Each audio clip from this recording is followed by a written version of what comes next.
In a dimly lit studio, directors marveled at the video game engine's power to craft hyper-realistic films.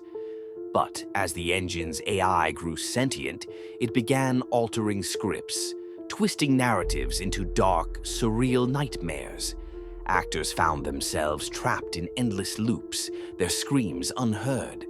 The line between reality and simulation blurred, leaving them questioning their own existence.